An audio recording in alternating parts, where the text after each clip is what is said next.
Friends, ఈ రోజు దారుంటూ వెళ్తుంగా ఈ చెట్టు కనబడింది అనమాట. ఈ చెట్టు పేరు వచ్చేసి బ్రహ్మజిమ్ముడు, అలాగే నాగజిమ్ముడు. నాగజిమ్ముడు అనేది చూడండి ఎలాగ నాగపాములో విచ్చుకుంటుందో, దీన్ని నాగజిమ్ముడు అంటారు లేదా బ్రహ్మజిమ్ముడు అంటారు అనమాట. అయితే ఇప్పుడు ఈ ఫ్రూట్ అనేది డ్రాగన్ ఫ్రూట్ ఒక రకం అనమాట. ఈ ఫ్రూట్ వచ్చేసి మనం ఇప్పుడు తినబోతున్నాం.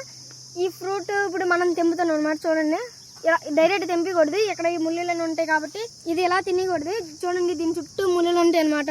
ఈ తింటే నాయక మీద ఉండిపోతాయి అనమాట. అలా తినకుండా రాయికేసి రుద్దాలి. దీని లోపల వచ్చేసి అంగడి ముళ్ళు ఉంటుంది అనమాట. అంగడి ముళ్ళు డైరెక్ట్ తినేస్తే ఇక్కడ గొంతులో ఉండిపోయి చచ్చిపోతాం అనమాట. ఇప్పుడు మనం ఈ 3 తెంపమాట. ఈ 3 మనం తింటున్నాం. ఇప్పుడు మీకు ఎలా తినాలో నేను చూపిస్తాను చూడండి. ఇప్పుడు మనం తెంపాం కదా, ఈ ముళ్ళులన్నీ మనం క్లియర్ చేస్తాం చూడండి.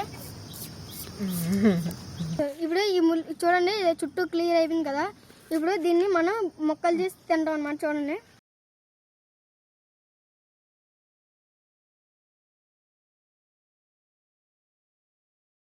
ఫ్రెండ్స్, ఇది అయితే తినేసాం అనమాట. చాలా తీగ ఉంది.